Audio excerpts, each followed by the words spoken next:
उसका क्या हासिल था, क्या हमारे टारगेट थे और अचानक ये लड़ाई क्यों रोकना पड़ी। ऐसे कई सवाल हैं जिनके जवाब पिछले 1 साल से भारत के जनमानस में तैरते रहते हैं। ये सवाल पूछा जाता है कि आखिर अचानक हमें ये लड़ाई रोकना क्यों पड़ी थी। कुछ और ऐसी बातें हैं जिनको लेकर पिछले 1 साल में कई बार अलग अलग तरह के दावे किए गए। जैसे एक दावा यह किया जाता है कि इस जंग में भारत को किसी तरह का कोई जान माल का नुकसान नहीं हुआ। दूसरी तरफ भारतीय सेना के ही बड़े बड़े अधिकारी अलग अलग मौकों पर इससे उलट बयान देते रहे कि हमारे जहाज भी गिरे थे, कुछ नुकसान हमें भी हुआ था। लड़ाई जिस तरह रोकी गई उसको लेकर अब तक कई अनुत्तरित प्रश्न हैं जिनके उत्तर चाहिए। सर, मेरा पहला सवाल यह है कि 1 साल बाद भी कई ऐसे सवाल क्या आपके दिमाग में भी हैं? आप तो फौज में रहे हैं, कई ऐसी जिम्मेदारियों का निर्वाह आपने किया है। पहला सवाल तो यह है कि क्या हमने जिस उद्देश्य से इस जंग को छेड़ा था, शुरू किया था, उसे पूरा किए बिना हमने लड़ाई रोकी थी क्या? और क्या आइंदा ऐसी फिर किसी लड़ाई की बात बार बार होती रहती है? हमारे सेना के अधिकारी भी कहते रहते हैं ऑपरेशन सिंदूर 2 कभी भी हो सकता है। तो आपका पहला कमेंट इस लड़ाई के 1 साल पूरा हो जाए। जो हमने हिट किया पाकिस्तान को, हमने ये बोला कि भी हम एस्केलेशन नहीं चाहते हैं, हम लड़ाई नहीं चाहते हैं, हम सिर्फ आपके जो टेरर इंफ्रास्ट्रक्चर है जहां से ये मुजाहिद उसको अटैक करेंगे।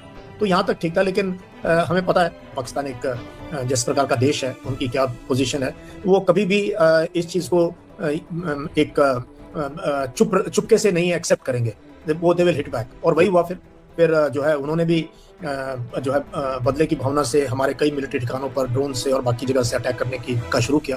और वहाँ लड़ाई एकदम खत्म होने का भी बड़ा अजीब सा तरीका था कि आधा घंटा पहले रूबियो का ट्वीट आता है, ट्रंप का ट्वीट आता है, फिर रूबियो का ट्वीट आता है कि बोथ साइड्स हैव एग्रीड और हमने लड़ाई रुकवा दी। और 5:35 पे हमारे भी फॉरेन सेक्रेटरी ने जो है बोला कि सीज फायर हो गई। तो हम सब चंबे में थे।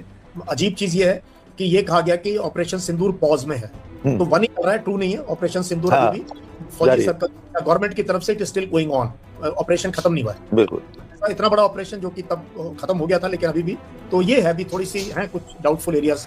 तो सर, आपको क्या लगता है कि सचमुच में इस युद्ध में, यद्यपि सरकार तो उस वक्त 4 दिन तक उसे युद्ध भी नहीं कह रही थी औपचारिक रूप से, लेकिन हम मान लेते हैं जंग थी, युद्ध था 4 दिन का। एक उदाहरण दे लेते हैं। एयर मार्शल अवधेश कुमार भारती ने कहा कि इस लड़ाई में किसी भी तरह का जान माल का नुकसान नहीं हुआ, न तो हमारे किसी तरह का सैन्य सामग्री का, न किसी इंसान का। जबकि हकीकत यह है कि पुंछ और राजौरी में तो नागरिक मारे गए। इसके अलावा भी करीब करीब 8 से लेकर 12 तक हमारे जवानों की शहादत भी हुई है, जिसमें बीएसएफ वगैरह के जवान हैं। ये बयान क्या कहते हैं? क्या हमें इस तरह से छुपाने की जरूरत है? क्या अगर लड़ाई हुई है तो नुकसान तो हो गई? जबकि सीडीएस ने वहां ब्लूमबर्ग के साथ इंटरव्यू में स्वीकार किया हमें नुकसान हुआ था, शुरुआत में नुकसान इनएडवर्टेंटली स्वीकार किया है।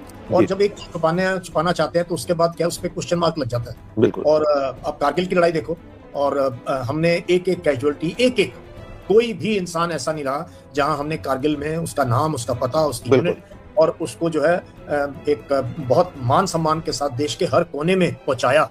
बट इसके अंदर अभी भी एक भी कैजुअलिटी का मतलब कोई जो वीरगति को कोई प्राप्त हो, किल्ड इन एक्शन का कोई आंकड़ा नहीं हमारे पास, और इक्विपमेंट लॉस का भी कोई आंकड़ा नहीं है।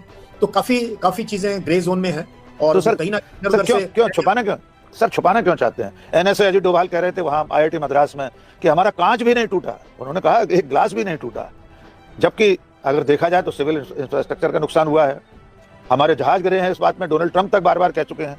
छुपाने की कोशिश क्यों हो रही है? आज हम किसी को सलाम ही नहीं कर पा रहे हैं कि 4 दिन की लड़ाई में ऑपरेशन सिंदूर में किन किन की शहादत हुई है। तो मैं फिर दोहरा रहा हूं सर, इतना छुपाने की कोशिश क्यों कि एनएसए कह रहे हैं कांच भी नहीं टूटा?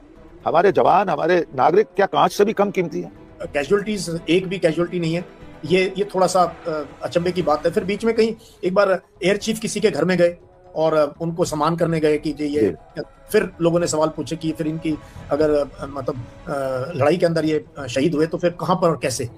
तो ये थोड़ा सा इसीलिए कहीं ना कहीं नैरेटिव की लड़ाई हम जो है उसमें, अब मुझे रीजन नहीं पता क्या है। 2 लेडी ऑफिसर, बीच में फॉरेन सेक्रेटरी सिविल क्लोथ में गवर्नमेंट को रिप्रेजेंट करते हैं, फॉरेन पॉलिसी को, वो सारा इमोशनल ये वो ठीक था।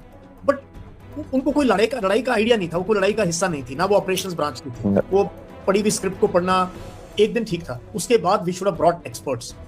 हमें बिल्कुल जो ऑपरेशन है वो रैंक डिसाइड किया जा सकता था, कर्नल, ब्रिगेडियर, मेजर, जिस रैंक पे भी हो जाती, बट हम उसको परसिस्ट करते रहे और वो सिर्फ लास्ट डे आए।